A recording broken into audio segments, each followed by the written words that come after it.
Hello student, संभव institute Sikar में आप सभी का हार्दिक स्वागत है। तो स्टूडेंट, आज जो मैं आपको बताने वाला हूं वो आपको कुछ एग्जाम पैटर्न के कुछ क्वेश्चन बताने वाला हूं। यानी बेसिकली मैं आपको ये बताने वाला हूं कि एग्जाम में के जो आपका एग्जाम होने वाला है, जो सेमेस्टर फर्स्ट का एग्जाम जो होने वाला है, उसका जो पैटर्न इस बार है वो क्या है, आपके पास एमसीक्यू क्वेश्चंस का है। यानी आपको जो क्वेश्चन आएंगे वो इस तरीके से आएंगे। तो इसी के बारे में मैं आपको बताऊंगा कि कितने नंबर का टोटल नंबर का कितना का पेपर होगा, कितने क्वेश्चन आपको करने हैं और एक क्वेश्चन कितने नंबर का होगा, उसके बारे में हम बात करेंगे। और फिर मैं कुछ क्वेश्चन आपको यहाँ पे सॉल्व करके ही बताऊंगा और आपको बताऊंगा कि पेपर का पैटर्न जो होगा, यानी पेपर में जो क्वेश्चन आएंगे वो किस लेवल तक के जाके आएंगे। ठीक है स्टूडेंट्स, तो चलिए। तो सबसे पहले मैं जब मैं पेपर की बात करूं तो पेपर सबसे पहले मैं टोटल मार्क्स की बात करूं, टोटल मार्क्स यानी जो टोटल नंबर का जो पेपर आएगा, जो वो आएगा 100 नंबर का पेपर आपको मिलेगा। 100 नंबर आपको पेपर मिलेगा, जिसमें से आपको क्या है, total number of question, total number of question यानी आपके पास जो प्रश्न आएंगे वो कितने आएंगे, टोटल 60। यानी टोटल कुल मिला के आपको 60 प्रश्न दिए जाएंगे, जिसमें से आपको कितने करने हैं, उसमें से आपको 50 प्रश्न करने हैं, 50 क्वेश्चन करने हैं। आपको क्या है, 100 नंबर का पेपर होगा, 60 क्वेश्चन आपको पेपर में मिलेंगे और आपको 50 क्वेश्चन उसमें से करने हैं। आपको 60 नहीं करने हैं, आपको 50 करने हैं। अगर कोई स्टूडेंट 50 से ज्यादा करके आएगा तो उसके पहले जो 50 होंगे वो काउंट किए जाएंगे, वो गिने जाएंगे, उसके बाद वो बाद में गिने जाएंगे। पर आपको 50 से ज्यादा क्वेश्चन नहीं करने, आपको 50 क्वेश्चन ही करने हैं 60 में से। उसके बाद आपके पास आता है कि एक क्वेश्चन कितने नंबर का रहेगा। तो स्टूडेंट, एक क्वेश्चन आपका 2 नंबर का रहेगा। एक क्वेश्चन जो रहेगा वो 2 नंबर का रहेगा। आपको 50 क्वेश्चन करने हैं, 60 क्वेश्चन आपको मिलेंगे, 50 क्वेश्चन आपको करने हैं और एक क्वेश्चन 2 नंबर का रहेगा आपका। तो ये टोटल कितने हो जाएंगे, 100 नंबर हो जाएंगे। ठीक है। दूसरी चीज, नेगेटिव मार्किंग इसमें नहीं है, नेगेटिव मार्किंग इसमें नहीं है। तो आपको चाहे क्वेश्चन आए चाहे ना आए, आपको 50 क्वेश्चन तो पूरे करने ही करने हैं। जितने क्वेश्चन आपको आते हैं पहले तो उनको कर लेना, और उसके बाद जब लास्ट में आपको 10, 15, 20 मिनट बचे और आपको लगे कि 50 क्वेश्चन पूरे नहीं हो पाए हैं, जैसे मान के चलो किसी स्टूडेंट ने 40 क्वेश्चन कर दिए, और टाइम का भी बता देता हूं, टाइम आपको मिलेगा 1.5 घंटा। आपको टाइम मिलेगा 1.5 घंटा। आपको 1.5 घंटे में 50 क्वेश्चन करने हैं, एक क्वेश्चन 2 नंबर का होगा। टोटल आपको मिलेंगे 60 क्वेश्चन पेपर में और टोटल कितने नंबर का होगा, 100 नंबर का पेपर होगा। 1.5 घंटे में आपको करने हैं। जैसे मान के चलो किसी स्टूडेंट ने 1.25 घंटे में 40 क्वेश्चन कर लिए, अब उसको क्वेश्चन नहीं आ रहे हैं, यानी उसके 10 क्वेश्चन बच गए अभी। तो आपको क्या करना है, आपको टिक करके तो 50 की 50 क्वेश्चन आने हैं। क्योंकि नेगेटिव मार्किंग नहीं है तो घबराने की जरूरत नहीं है कि अगर गलत भी हुआ तो नंबर नहीं कटेंगे। अगर नेगेटिव मार्किंग होती तो प्रॉब्लम होती है, क्योंकि उस पर नंबर कट जाते हैं। लेकिन यहां नेगेटिव मार्किंग नहीं है, तो आपको 50 की 50 क्वेश्चन क्या करने हैं, अटेम्प्ट करने हैं। चाहे आपको आए चाहे ना आए, आपको ABCD से आंसर मिलेगा। इस तरीके से आपको आंसर का टिक करके आना है, सारे क्वेश्चन करना है स्टूडेंट, कोई भी क्वेश्चन छोड़ना नहीं है। तो ये तो मैंने आपको पेपर का बता दिया। 1.5 घंटे का पेपर होगा, 100 नंबर का पेपर होगा, 60 क्वेश्चन आपको पेपर में मिलेंगे, 50 आपको करने हैं, एक क्वेश्चन 2 नंबर का होगा और आपका नेगेटिव मार्किंग इसमें है नहीं। आपको सारे क्वेश्चन अटेम्प्ट करने हैं। जितने क्वेश्चन आपसे हो रहे हैं पहले उनको कर लीजिएगा। फिर आपको लगे कि अब मेरे से क्वेश्चन नहीं हो पा रहे हैं, मैं नहीं कर पा रहा हूं, मेरे को नहीं आ रहा है, तो आपको कम से कम ऑप्शन पे टिक करके आना है। अब ऑप्शन पे कैसे टिक करके आना है वो मैं बताता हूं। एग्जाम का पैटर्न रहेगा वो इस तरीके से रहेगा। आपको बाईलैंग्वेज मतलब दोनों लैंग्वेज में आपको क्वेश्चन मिलेगा, इंग्लिश में भी मिलेगा और हिंदी में भी मिलेगा। और आपको 4 आपको क्या मिलेंगे, ऑप्शंस मिलेंगे। Option A, option B, option C, option D. इन चारों में से आपको एक ऑप्शन को टिक करना है। अब चारों को टिक करके मत आ जाना, आपको एक ऑप्शन टिक करना है, या तो ए को या बी को या सी को या डी को। अब जैसे ये पहला क्वेश्चन है, इसका मैं सॉल्यूशन बताता हूं। ये क्या कह रहा है, for the curve y equal to fx derivative of an arc ds upon ds। Hindi में क्या है, वक्र y इक्वल टू fx के लिए चाप की लंबाई का अवकलन ds अपॉन dx। यानी आपसे बेसिकली ये पूछा है कि अगर कोई आपके पास वक्र y बराबर fx है, कर्व y बराबर fx है, तो ds अपॉन dx क्या होता है। अब स्टूडेंट आपको याद होगा, आपने अगर थोड़ा सा देखा है, देखो सॉल्यूशन देखो, आपको याद होगा ये फॉर्मूला है, आपको याद होगा कर्व की लंबाई यानी वक्र की लंबाई यानी कर्व लेंथ ऑफ कर्व का फॉर्मूला क्या होता है, ds upon dx equal to 1 plus dy upon dx का होल स्क्वायर। ये कर्व की लेंथ का क्या होता है हमारे पास, length of arc of derivative हमारे पास क्या होता है, ये फॉर्मूला होता है, यानी चाप की लंबाई के अवकलज का सूत्र होता है। तो अब आप देखिए इसमें से कौन सा ऑप्शन मैच हो रहा है, ये वाला ऑप्शन होता है, तो ds अपॉन dx, तो ये वाला ऑप्शन इसका क्या हो जाएगा, सही हो जाएगा। ठीक है, पहला क्वेश्चन हो गया। अब आते हैं दूसरे क्वेश्चन की तरफ। ये वाला जो है आपके पास, ये देखिए ये क्या है आपके पास, अब इसने पूछा है for the curve r equal to F theta ds square बराबर, यानी ध्रुवीय वक्र r बराबर एफ थीटा के लिए ds स्क्वायर बराबर क्या होगा। चार ऑप्शन दे रखे हैं, तो आपको सही ऑप्शन टिक करना है। देखिए इसका सॉल्यूशन आपने पढ़ा होगा, एक फॉर्मूला होता है हमारे पास ds upon D theta, ds upon D theta, ds upon D R. दो फॉर्मूले होते हैं, एक तो होता है ds upon D theta equal to under root ds upon D theta equal to under root R square plus D R upon D theta का whole square. एक फॉर्मूला तो हमारे पास स्टूडेंट ये होता है और एक फॉर्मूला हमारे पास ये होता है R D theta upon D R का होल स्क्वायर प्लस 1। ये दो फॉर्मूले हमारे पास होते हैं किसमें, ध्रुवीय वक्र के लिए, यानी कर्व अगर हमारे पास पोलर कर्व होता है तो उसके लिए फॉर्मूले ये होते हैं। दो फॉर्मूले हमने पढ़े, ds अपॉन डी थीटा और ds अपॉन डी आर। अच्छा, इसको हल करें क्योंकि हमारे पास जो आंसर पूछा गया है वो इस तरीके से पूछा गया है। तो देखिए कैसे करेंगे, इसका स्क्वायर करेंगे दोनों तरफ, तो यह हो जाएगा ds अपॉन डी थीटा का होल स्क्वायर बराबर R square plus D R upon D theta का होल स्क्वायर। इसको थोड़ा सा और हल करें तो ये हो जाएगा ds का whole square upon D theta का होल स्क्वायर, और ये हो जाएगा R square plus D R का whole square upon D theta का होल स्क्वायर। इसको और हल करेंगे तो यहां से देखो आर आपको क्या हो जाएगा, यहां से क्या मिलेगा, देखो डी थीटा स्क्वायर मैंने अगर एलसीएम ले लिया तो यहां से हो जाएगा आर स्क्वायर डी थीटा का whole square plus D R upon D theta का डी आर का whole square. D theta square से डी थीटा स्क्वायर कट गया, तो यहां से हो गया डी एस स्क्वायर बराबर आर डी थीटा का whole square plus D R का होल स्क्वायर, डी आर का होल स्क्वायर। ये हो गया। अब देखिए यहां से ये कोई ऑप्शन मैच हो रहा है, कोई सा ऑप्शन मैच हो रहा है, देखो हमारे पास ये आया है आर डी थीटा का होल स्क्वायर डी आर, ये वाला देखो मैच हो रहा है, ये वाला मैच हो रहा है, ds स्क्वायर बराबर आर डी थीटा का whole square plus D R whole square. तो इसका मतलब ऑप्शन क्या हो जाएगा, ये वाला सही हो जाएगा। यानी आपके पास जो एग्जाम का पैटर्न है, दो क्वेश्चन में आपको समझ में आ गया होगा कि दो क्वेश्चन में इसने फॉर्मूले पूछे हैं, तो इसलिए आपको फॉर्मूले इंपॉर्टेंट है, फॉर्मूलों को आपको याद रखना है, फॉर्मूले के ऊपर इस तरीके से क्वेश्चन बनते हैं। अब पेपर में क्या होगा, कुछ क्वेश्चन ऐसे होंगे जो बहुत इजी होंगे, जैसे दोनों क्वेश्चन क्या थे, बहुत सरल थे, फॉर्मूले के ऊपर थे, सूत्रों के ऊपर थे। लेकिन कई क्वेश्चन ऐसे भी मिलेंगे जो थोड़े से हार्ड होंगे। हार्ड का मतलब ऐसा नहीं है कि सॉल्व नहीं हो सकते, मतलब उनकी कैलकुलेशन ज्यादा होगी, उसमें आपको टाइम थोड़ा 1 मिनट की जगह 2 मिनट लग जाएगा या 3 मिनट लग जाएगा, इससे ज्यादा नहीं लगेगा।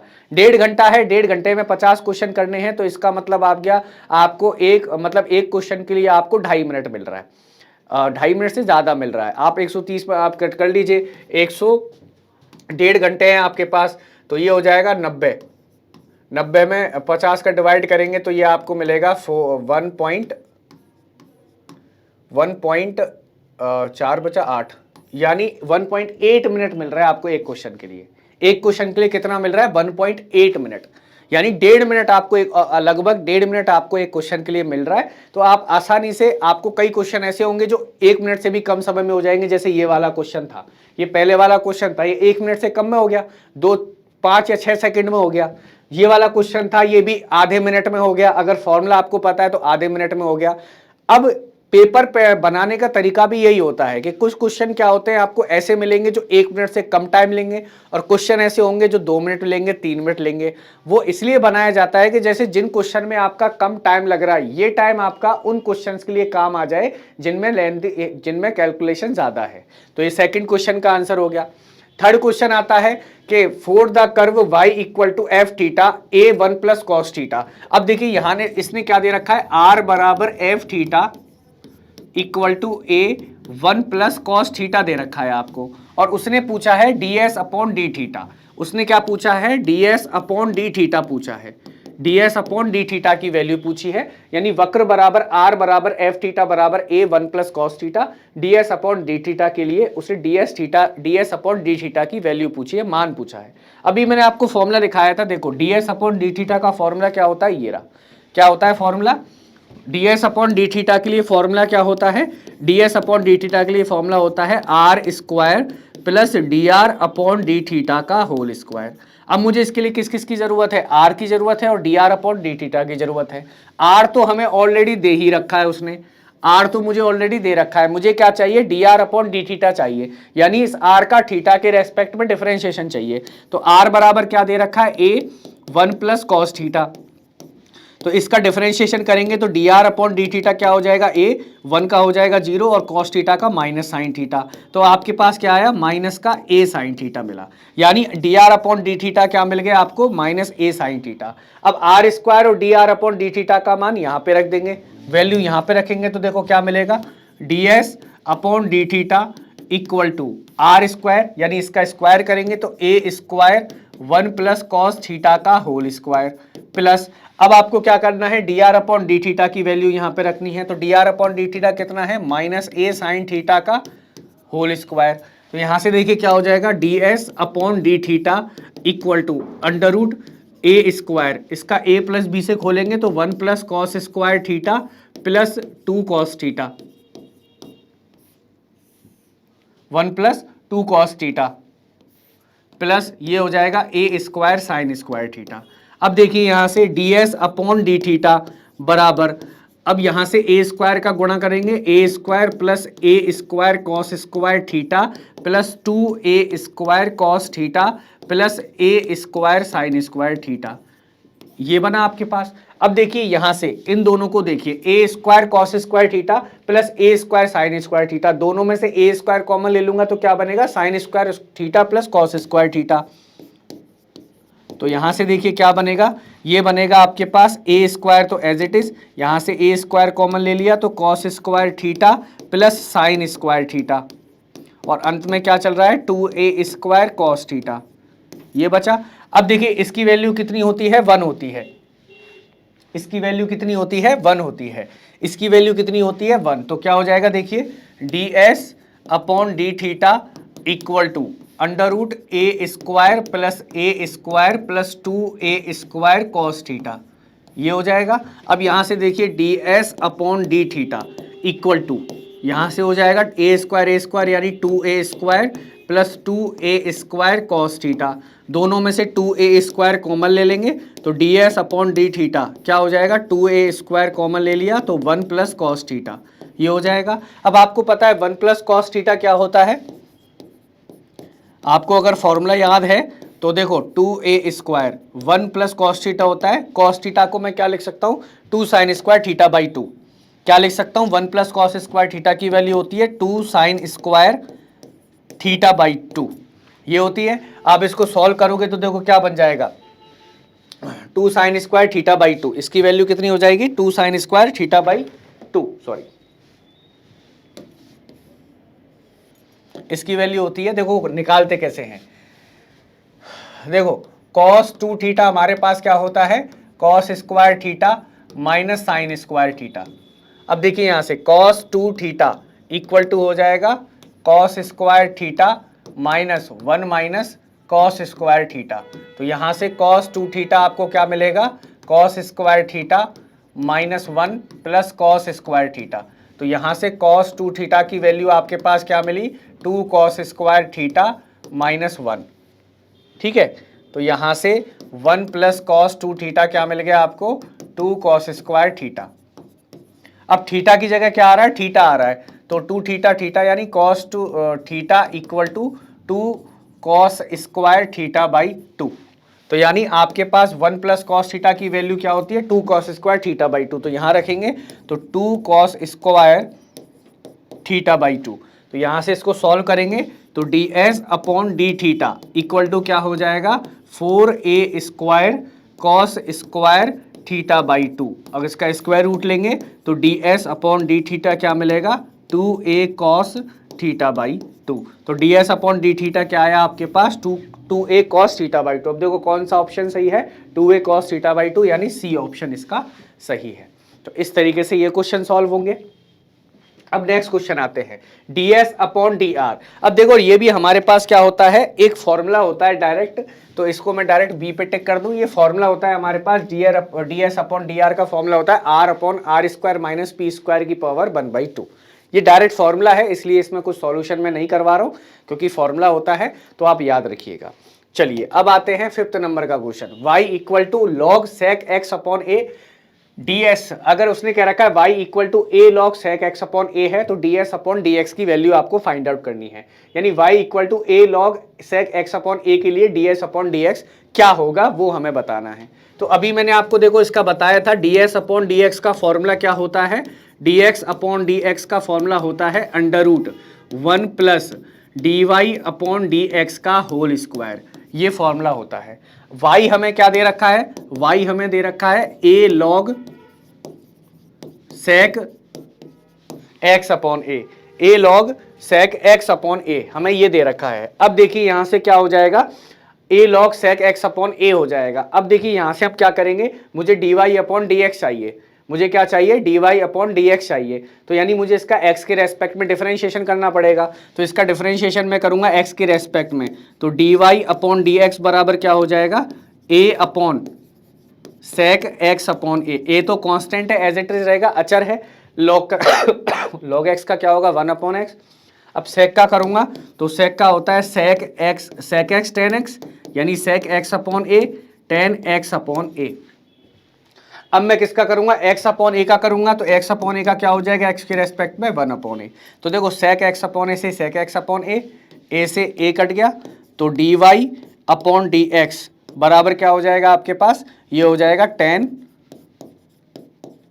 x upon a। अब इस dy अपॉन dx की वैल्यू कहां पे रख देंगे, इस फॉर्मूले में रख देंगे।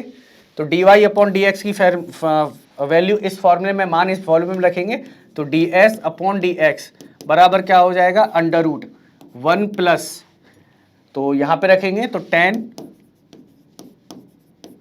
x अपॉन a का होल स्क्वायर, क्योंकि dy अपॉन dx का होल स्क्वायर करना है। तो यहां से देखिए ds upon dx equal to under root 1 plus ये क्या हो जाएगा tan square x upon a। 1 plus tan square theta क्या होता है sec स्क्वायर थीटा, तो यानी इसकी जगह क्या हो जाएगा sec स्क्वायर, तो क्या हो जाएगा देखिए under root sec square x upon a, और स्क्वायर रूट हटाएंगे, स्क्वायर रूट से स्क्वायर हट जाएगा तो ये बचेगा sec x अपॉन a। तो ds अपॉन dx की वैल्यू कितनी आई sec x अपॉन a। अब देखो कौन सा सही है, बी ऑप्शन सही है, तो इसका आंसर हो जाएगा बी। इसका क्या आंसर हो जाएगा स्टूडेंट, बी आंसर हो जाएगा sec x अपॉन a। चलिए नेक्स्ट क्वेश्चन देखते हैं। अब ये भी देखो आपके पास एक डायरेक्ट फॉर्मूला होता है, डायरेक्ट फॉर्मूला होता है, तो इसका मैं बता देता हूँ, इसका डायरेक्ट फॉर्मूला आपको याद रखना है। तो इसमें तो कुछ बताने का है नहीं, sine square phi D phi upon D theta plus R D square R upon D S square, ये डायरेक्ट हमारे पास फॉर्मूला होता है, तो इसमें ज़्यादा डिस्कशन नहीं करते हैं। नेक्स्ट क्वेश्चन आता है ये वाला, इसका भी हमारे पास डायरेक्ट फॉर्मूला होता है, टेन फाई होता है R D theta upon D R. Tan phi क्या होता है R D theta upon D R, ये भी हमारे पास डायरेक्ट फॉर्मूला है। चलिए अब आता है 8, ये भी देखो हमारे पास एक फॉर्मूला है, क्या कह रहा है P length of perpendicular from pole to the tangent then स्पर्श रेखा पर मूल बिंदु से डाले गए लंब की लंबाई यदि P हो तब। यानी आपसे क्या पूछा है, मूल बिंदु से लंब की स्पर्श रेखा पर मूल बिंदु से डाली गई लंब की लंबाई पूछा है। अगर आपको याद हो तो ये भी हमारे पास एक फॉर्मूला होता है, और फॉर्मूला होता है ये वाला, ए ऑप्शन सही है इसका। फॉर्मूला होता है 1 upon P square, sorry okay sorry 1 upon P square. एक सेकंड में इसको देख लेता हूं, वैसे ऑप्शन तो ए ही होना चाहिए इसका, सॉरी ऑप्शन ए नहीं है, सॉरी स्टूडेंट, ऑप्शन सी सही है इसका, वो गलत हो गया। R4 पहले बाद में आता है, 1 upon R square plus 1 upon R cube D T R upon D theta का होल स्क्वायर। यहाँ पे 2 आएगा स्टूडेंट, इसको ठीक करने का, ऑप्शन गलत लिख दिया है यहाँ पे। ये फॉर्मूला होता है 1/p² इक्वल टू 1/r² प्लस 1/r4 dr/d थीटा का होल स्क्वायर। तो इसका सी ऑप्शन सही होगा, क्योंकि ये यहाँ पे भी क्यूब दे रखा था, यहाँ पे भी क्यूब दे रखा था, तो यहाँ पे सही कर लेना इसको, ये स्क्वायर आएगा और इसका सी ऑप्शन सही हो जाएगा। डायरेक्ट फॉर्मूला होता है हमारे पास, ठीक है। चलिए अब नेक्स्ट आता है pedal equation of the curve y² equal to 4ax plus a का पदिक समीकरण क्या होगा। अब हमसे क्या पूछा है, इसका पदिक समीकरण पूछा है, ठीक है। हमसे क्या पूछा है, इसका पदिक समीकरण पूछा है। तो देखिए ये क्वेश्चन आपका थोड़ा सा लेंदी, इसमें कैलकुलेशन ज्यादा है। तो देखिए कैसे करेंगे, हमारे पास देखिए कैसे करेंगे, सॉल्यूशन देखिए इसका। पेडल इक्वेशन पूछी है हमसे, यानी पदिक समीकरण पूछा है। तो देखो हमारे पास सबसे पहले क्या करना होता है, पैराबोला दे रखा है। तो देखो कैसे करते हैं, सबसे पहले हम क्या लिखते हैं, इसकी इक्वेशन को लिखते हैं। पैराबोला की इक्वेशन क्या है, y² equal to 4ax plus a, ये दे रखा है हमें। अब देखिए क्या है हमें, अब हमें इसको क्या करना है, डिफरेंशिएशन करना है x के रेस्पेक्ट में। तो यहां पे हो जाएगा 2y dy, क्यों कर रहा हूं वो आपको अभी पता लग जाएगा। 2y dy upon dx 4a 1 plus 0, तो यहां से 2y dy अपॉन dx बराबर क्या हो जाएगा, 4a हो जाएगा। 2 से ये 2 कट गया, तो dy अपॉन dx की वैल्यू कितनी हो गई आपके पास, a upon 2a upon y, ठीक है। अब आपको क्या करना है, ये हो गई इक्वेशन नंबर 1, इसको दे दिया इक्वेशन नंबर 1। अब आपको क्या निकालना है, आपको एक टेंजेंट लाइन की इक्वेशन निकालनी होती है। अगर आपको थोड़ा सा याद हो, जब आपने पेडल इक्वेशन यानी पदिक समीकरण वाला चैप्टर पढ़ा होगा, तो वहां पे हम क्या करते थे, एक पॉइंट लेते थे कर्व के ऊपर। ये कर्व है हमारे पास, पैराबोला है, ये पैराबोला इस तरीके से दे रखा है, x equal to Y equal to 0 रखेंगे तो x इक्वल टू हो जाएगा -a। तो यानी पैराबोला इस तरीके से पास हो रही है। तो आपको क्या करना होता था, जब भी किसी कर्व की आप इक्वेशन निकालते तो उस कर्व को कोई पॉइंट लेते थे। मैंने मान लिया ये पॉइंट ले लिया xy, इस पॉइंट से पास होने वाली टेंजेंट लाइन की हम क्या निकालते थे, इक्वेशन निकालते थे। टेंजेंट लाइन की इक्वेशन निकालते थे। तो टेंजेंट लाइन की इक्वेशन निकालेंगे, equation of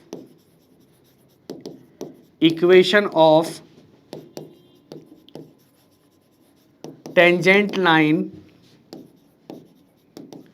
which passes through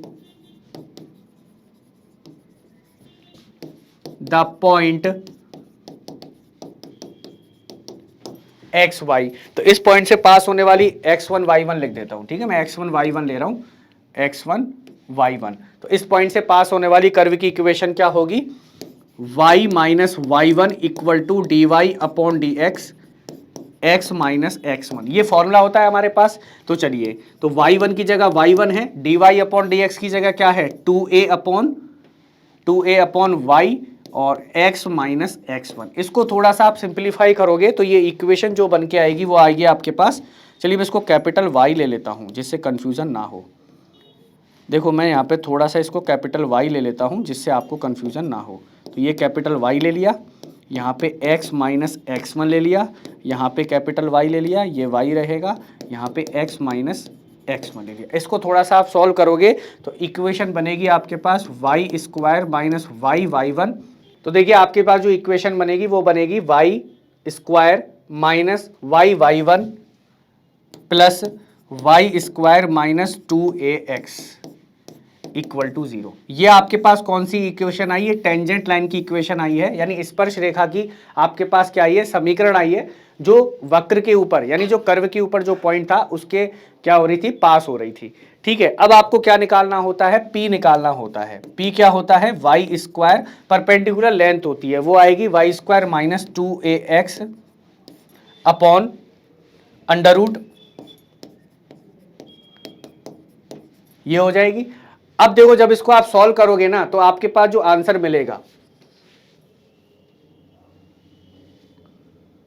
आपके पास जो आंसर मिलेगा वो मैं आंसर आपको बता देता हूं, ठीक है, वो मैं आंसर बता देता हूं, p² इक्वल टू AR इसका आंसर होगा। आपने क्वेश्चन किया भी होगा, आपने क्वेश्चन किया भी होगा, जब आपने पेडल इक्वेशन का पढ़ा था तब वहां पे आपने इक्वेशन की होगी और आपने देखा होगा कि किस तरीके से इसको सॉल्व करते हैं। तो इस तरीके से स्टूडेंट आपके पास क्या रहेंगे, क्वेश्चंस रहेंगे। तो मैंने आपको 8 या 9 क्वेश्चन मैंने आपको करवाए हैं। यही एग्जाम का पैटर्न रहने वाला है, इसी तरीके से आपके क्वेश्चंस मिलेंगे। अब जैसे ये वाला क्वेश्चन था, ये 3 या 4 मिनट का क्वेश्चन है, ये 1 मिनट में नहीं हो सकता, ना ही 1.5 मिनट में होगा। अब ये ऐसा क्वेश्चन डालने का रीजन यही था कि इससे पहले आपने देखा कि काफी क्वेश्चन ऐसे थे जिसमें पेन चलाने की जरूरत नहीं थी, डायरेक्ट टिक करने की जरूरत थी, फॉर्मूला याद है, टिक करिए, आंसर आ गया। तो उन क्वेश्चन का टाइम जो है वो इन क्वेश्चंस में आपको लगाना है।